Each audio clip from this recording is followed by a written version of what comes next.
What's up, y'all? I'm going to take a big breath in, and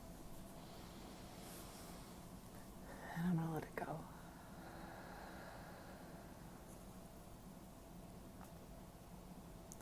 It's been a minute since I've had a moment in space and time where there is not an emotional 3-year-old needing something, or a very cute little baby needing something, and I can just kind of be my own energy. Yeah, these are rare moments in my life right now, but I happen to be sitting in one. And my desire to continue this project remains intact. So I wanted to, sit here and record something for the podcast. The podcast is shifting and changing as my life shifts and changes. And today I hope to give a little bit of an update, and I want to answer a question that was sent to me by someone who listens to the podcast, who also happens to be a dear friend and a collaborator. And but I just feel so honored that when you guys are listening and getting little nuggets from these episodes, and even better when you reach out with questions or something you want me to jam out on here. So again, this is for all of us. This is for all of you wizard-ass women who are in my life and doing the work, whatever that looks like for you, but the work that is turning inward, that is showing up for yourself, for your family, for your health, for the world you want to see. That's all of y'all, and that's definitely the friend that reached out with the question. So I will be answering the question about receiving support, opening ourselves up for support, and when it does not work out, like it turns out bad or out of alignment, or there's like a crash and burn situation. So I will speak to that after just a quick little update. After giving birth in July, I'm recording this at the beginning of November, and I just don't even remember who I was before the portal that I've been in the past couple of months. Like, I keep reaching for pieces of her, like the pieces of myself before I went through colic baby number 2. That's just where I've been personally. I've had this, sweet, amazing, oh my gosh, my little baby daughter, she is a special one. I mean, these babies coming in are incredibly special. All of the ones coming in, especially through women like you all who are aware of yourself and just aware of how important taking care of yourself is. But yeah, my daughter has been colic, which is a whole umbrella term. And again, if you'd like to hear a whole episode on colic babies, just tell me, because I could go pretty deep into what I've uncovered and tapped into and felt. But the main thing is that it's been hella hard in my world. Like, just 8 to 10 weeks of really being at my edge and at my limits. And the way that I mother, I am their outlet. I am their comfort. I am with my children. There is no pacifier or crib to go to. It's with me, on me, around me, especially for the first couple of months, extending into years. And that's just what I'm choosing. But inside of that choice can be very hard. So that's just where I've been. That's my update. But it's been pretty cool because right alongside feeling like I'm about to lose my shit every day for several weeks on end.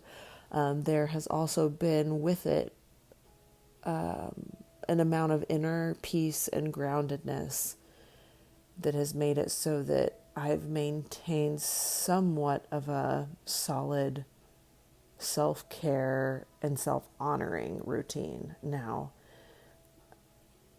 I hardly get any me time right now. My body is sore and all of these things, which I think when we're in challenging chapters, things like this can manifest. You can start to feel a little off. So while I have felt off and not like myself or maintaining the level of self-care I love, there's just still been this really cool presence of inner peace. That's just what I'll call it. So, that's personal. That's my personal stuff. We moved houses. When I had a 1-month-old, only my crazy ass would do something like that. We had Camp Connected retreat, which really, I owe you guys a whole reflection on that retreat. But I had a colicky 5-week-old, or wait, maybe she was 2 months old. Yeah, she was right around 2 months old during Camp Connected, but the retreat was so beautiful. The leadership and the women who showed up in leadership were they really held it all together. And I think, I would love to hear if you were there again, how that was for you. It was a huge lesson in surrender for me to really trust the team at Camp Connected, because I just I couldn't be super present. I had my mom there to help with the baby, but really when they're not feeling well in their colic, they would just prefer to be with their mom. So we had Camp Connected. I took the baby out of town with my sister to a horse event. So all of this happening in the past couple of months. And so while I haven't gotten to sit down and do a ton of updates, the work continues and the mission continues. And even though our mission may change forms depending on the chapter we're in, I think maybe for all of us, it's important for you to know and me to know that the mission never ends when you're on one. And I'm pretty sure y'all are on one. I'm pretty sure you are very much someone who is adding incredible presence to your life. It is not always comfortable, right? So that's the updates. On the work side, illumination side, the retreat side, oh my gosh, the retreat stuff is getting so cool and magical. Like, it's what's happening inside of the retreats is something I could have only dreamed of. Well, if I did dream it, we have these dreams. I had this dream, and now that it's happening and groups are going to these magical places and contributing to the people and the land and the economy and their own lives, like, it just makes me so happy. As I speak, there's a group in Bali right now, and we have Cage from our team leading, and our client is this just really beautiful yoga community in Florida. It just makes me proud of what I'm building with Lindsay, alongside Lindsay, logistical Linda, who also had her baby.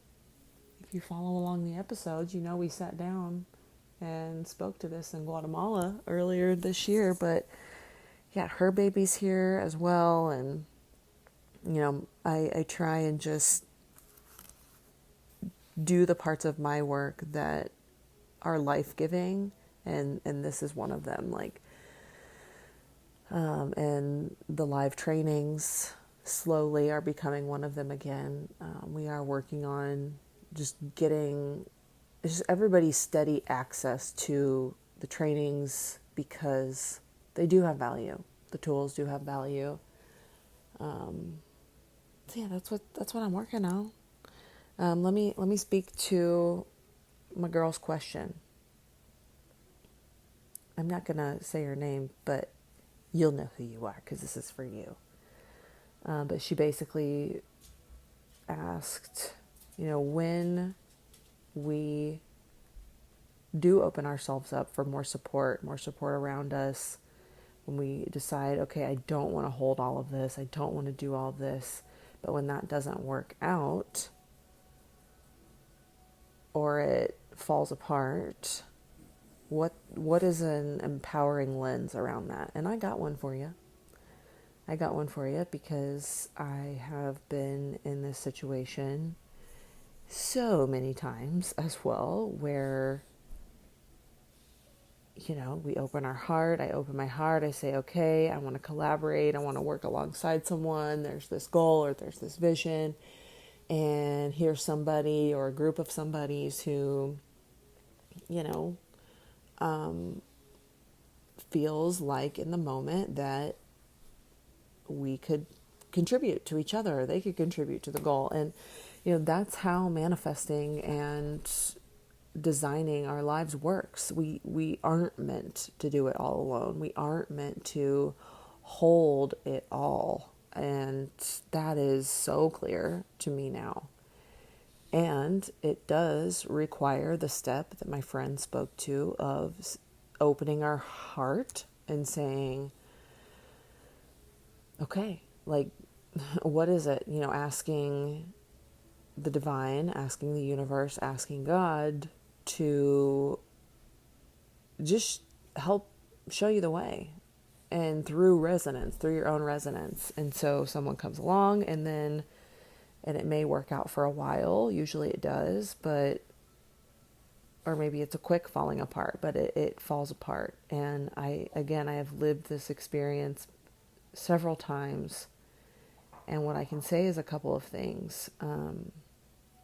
We are all, especially the heart-based, emotion-driven women who are here to create alchemy and show how to turn lower vibration, harmful vibration into helpful vibration. We are all needing a sharpening of our discernment, a sharpening of our boundaries, a way to really discern and understand who is actually in alignment for you. Because it's not going to be every person that comes along. When we want to just say yes to the first thing or yes to everything, I think the first nugget is that, we can only shift how we're perceiving it and how we're showing up. Okay. So if you say, okay, this thing has fallen apart, this partnership, this project, this collaboration, first off, awesome that this is an opportunity for me to improve my discernment. It's an opportunity for you also to look at what feels harmful about the falling apart. What buttons of yours are being pushed? What's coming up? How are you handling it? Who are you being? Are you causing harm to yourself or to the other person by how this is unfolding? And a real up level for me has been when I can learn to really take it personal to the point where I'm willing to check in with myself and say, okay, am I being an asshole? Am I out of integrity in this area? Is there something I could have done better or differently to show up? And take ownership of that. Like, we do not have to be perfect. And when we are not perfect, what we do have to do is be willing to admit to it. And it doesn't have to mean that you're worthless. It doesn't have to mean that you're screwed forever. All it can mean is we can always do better. We can always expand. We are ever evolving, ever changing if we allow ourselves to be. So, when this co-creation, if it doesn't work out, can you handle it in a way that you are proud of, in a way that the little version of you would be proud of? And that's where our work will always lie, is navigating this reality that is dualistic by nature, contraction and expansion. And if something doesn't work out, it can also just be because there is something better and more aligned. And we're always now, especially if we're choosing it, we're always calibrating towards more pure alignment in these lives as we witness more rapid manifestation, more rapid healings, more things that people would say are miraculous and miracles and only reserved for the holiest of holy. But no, you're going to get to do it in your life. We're going to get to do it in our lives. I am incredibly clear on that, at least in my own experience. And maybe in yours too. I would love to hear how that lands. But yeah, I speak so much to the duality. And so from a friend, you know, we can grieve the falling apart. We can grieve the changes. We can grieve it not working. And then we can stay connected to the practices. We can witness who we're becoming. We can send gratitude to that person or those people for shining a light on some crunchy. It's crunchy. It's crunchy when things fall apart. It's crunchy when it involves other people that you trusted or that you thought were one way and are not. And it's crunchy when you're not the person you thought you were. And, you know, as always, with everything, we're learning how to have a choice in these moments. We're learning how to have a choice in how we respond and what we internalize and how we treat it as just another holy invitation to pause, to lean into the practices that help us sit still and contemplate and journal it out and move it through our bodies and scream and cry and laugh and all of the things that help it move and help us get better and be better and keep being a part of creating new timelines for ourselves and our families. I hope that answers your question, my friend. As always, thank you so much. I love y'all. Let's take a big breath in. And let's let it go.